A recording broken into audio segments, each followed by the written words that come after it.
हाँ जी बेटा, good morning. Next plant growth regulator which is cytokinin. Cytokinin cytokinin का role क्या है? तो आप इसको ऐसे समझते हैं, जैसे आपके पास internodal segment of,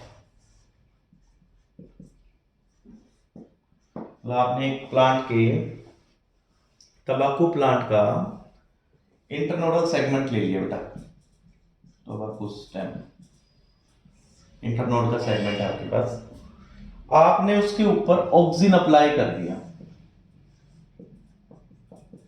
auxin, what you'll observe, callus doesn't proliferate.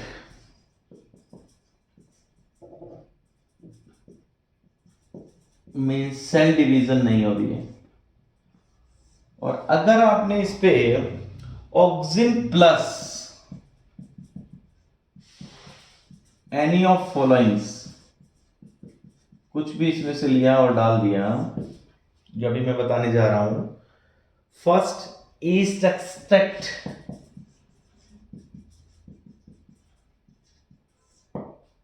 Second बेटा कोकोनट मिल्क एक्सट्रैक्ट,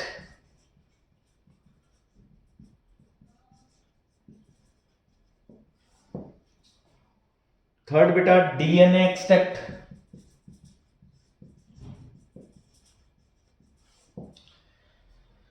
फोर्थ है extract of vascular tissue,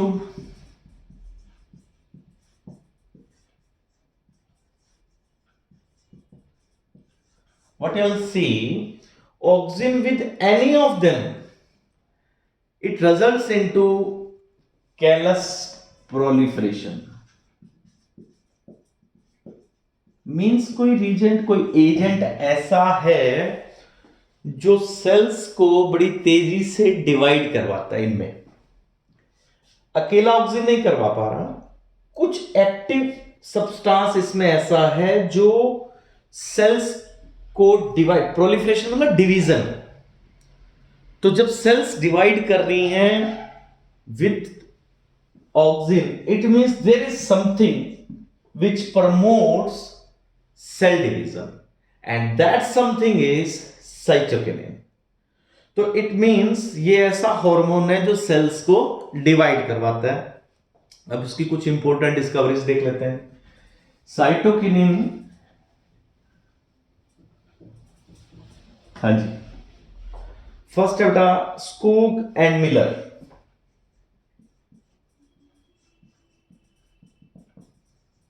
Skoog and Miller, they identified the cytokinin,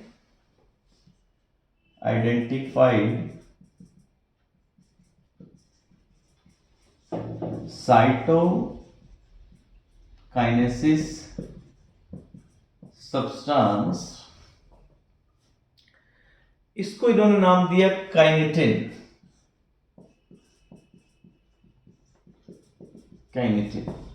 ये इन्होंने फर्स्ट टाइम आइडेंटिफाई किया, क्रिस्टलाइज करवाया, जो साइटोकाइनेसिस को promote करता है, and they termed it as kinetin. And what is kinetin? It is actually modified form of adenine. It is modified form of adenine, a purine. एक purine है जो DNA RNA का part बनता है बेटा, नाइट्रोजनस कंपाउंड है, तो उसकी मॉडिफाइड फॉर्म है काइनेटिन। मिलर ने फिर फिश स्पर्म डीएनए से एक एक्टिव सब्सटेंस आइसोलेट किया, isolated from fish sperm DNA, जो साइटोकाइनेसिस करवाता है। अब एक इंपॉर्टेंट बात यह कि kinetin doesn't occur naturally in plants. बड़ी इंपॉर्टेंट बात बेटा, kinetin does not occur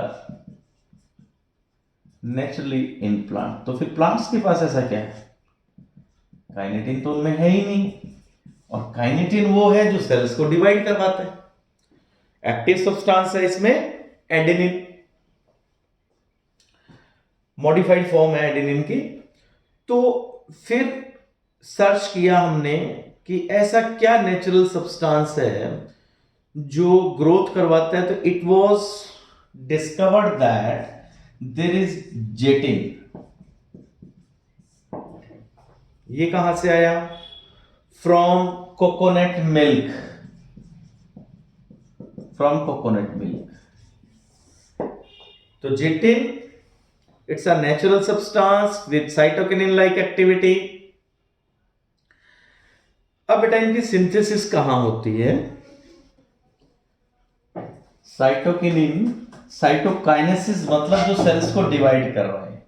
kinetin किस में? प्लांट्स में नेचुरली नहीं मिलता। प्लांट्स में नेचुरली ऐसा क्या मिलता है? जेटिन। तो जेटिन क्या करता है प्लांट्स के पास? साइटोकाइनेसिस, साइटोकाइनेसिस यानी सेल डिवाइड करवाना। तो सिंथेसिस कहां होता है? जहां पे रैपिड सेल डिवीजन होती है naturally, synthesized with active cell division. जहां पे सेल्स डिवाइड हो रही है ऑब्वियसली वहां पे है नेचुरली ये। For example root apices,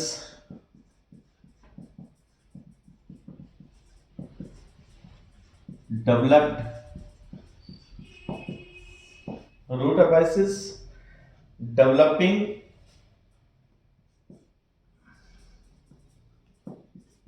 shoot birds.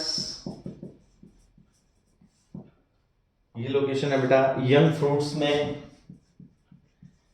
यहां क्यों है ये? क्योंकि यहां पे बड़ी तेजी से सेल्स डिवाइड कर रही हैं।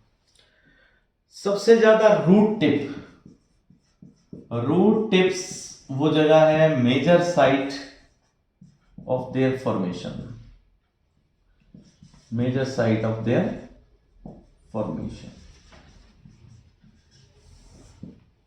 रूट टिप्स में। अब इसके फिजियोलॉजिकल इफेक्ट्स और इसकी एप्लीकेशंस।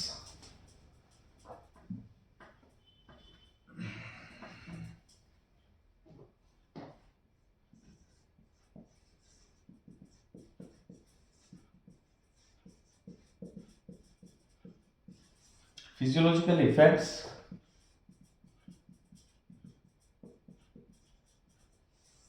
And applications. फर्स्ट है बेटा सेल डिवीजन। ये तो मैंने बता ही दिया आपको कि सेल डिवाइड करवाने में इसका बहुत इंपॉर्टेंट रोल है।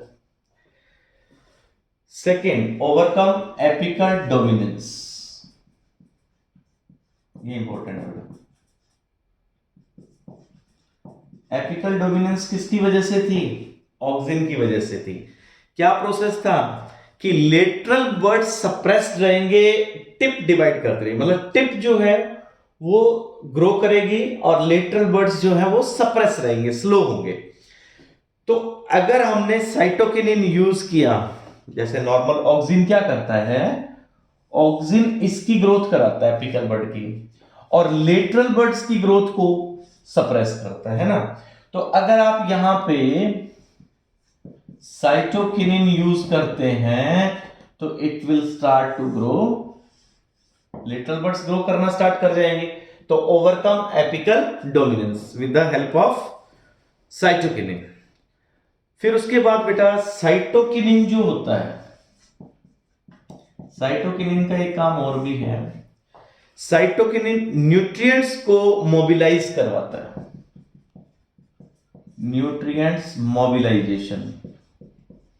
अगर न्यूट्रिएंट्स मोबिलाइज रहेंगे, यानी फ्लोएम में अगर फूड ट्रांसपोर्ट होता रहेगा तो उससे क्या होगा? सनसेंस लेट आएगी,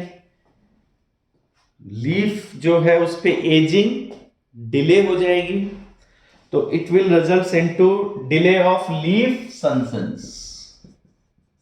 एक इफेक्ट हो गया ना। मतलब अगर लीफ के पास न्यूट्रिएंट्स मोबिलाइज हो रहे हैं, पार्ट्स के पास न्यूट्रिएंट्स पहुंच रहे हैं, फ्लोएम में ट्रांसपोर्ट हो रही है, तो डिले ऑफ लीफ सेंसेस, उसकी एजिंग कम होगी, धीरे होगी, तो इसमें भी किसका रोल है? साइटोकिनिन का। इसके बाद बेटा help to produce new leaves, help to produce new leaves first. Second है बेटा help to produce chloroplast,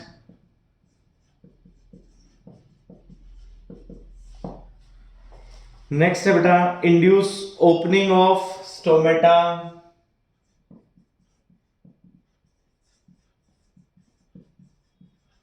opening of stomata को इंड्यूस करता है। और क्या करता है बेटा? प्रमोट लेटरल शूट ग्रोथ, अभी बताया मैंने आपको, promote lateral shoot growth. Okay, इससे टिश्यू कल्चर जो आपने 10th में पढ़ा है ना, टिश्यू कल्चर, कि जब हम एक साथ नंबर ऑफ प्लांट्स प्रोड्यूस करवाना चाहते हैं सिंगल प्लांट से, तो टिश्यू कल्चर में क्या करते हैं हम कि जैसे एक प्लांट है, उसकी टिप ले ली हमने, उसको डिवाइड करवाया, फिर उसकी रूट और शूट डेवलप करवाते हैं, फिर उसको आगे पोट्स में ट्रांसफर करते हैं। टिश्यू कल्चर में किसका यूज करते हैं हम? हार्मोन्स का, एक तो ऑक्सिन का और एक साइटोकिनिन का। तो टिश्यू कल्चर में भी यूजफुल है डी डिफरेंशिएशन करवाने के लिए। सो मोर्फोजेनेसिस, अब एक इंपॉर्टेंट बात आपने याद रखनी है कि अगर हम हाई कंसंट्रेशन ऑफ, जैसे टिश्यू कल्चर करवा रहे हो आप, उसमें अगर आपने हाई कंसंट्रेशन ऑफ साइटोकिनिन लिया और लो कंसंट्रेशन ऑफ ऑक्सिन रखा, तो it will lead to the shoot differentiation, shoot differentiation मतलब शूट्स आने लग जाएंगे उस कल्चर में। इससे उल्टा किया, हाई कंसंट्रेशन ऑफ ऑक्सिन और लो कंसंट्रेशन ऑफ साइटोकिनिन किया, तो जो कल्चर कर रहे हैं आप, आपके पास जो सेल्स हैं, जैसे आपने पढ़ा है 10th में कि यहाँ पे आपके पास कैलस है, इस कैलस के ऊपर अगर आप हाई कंसंट्रेशन ऑफ ऑक्सिन और लो कंसंट्रेशन ऑफ साइटोकिनिन डालते हैं, it will lead to the formation of root differentiation, roots आने लग जाएंगी, और ये डालेंगे तो शूट्स आने लग जाएंगे।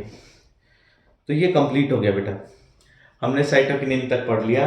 अब इसके बाद नेक्स्ट है इथाइलिन, वो नेक्स्ट लेक्चर में बेटा। Thank you, have a nice day.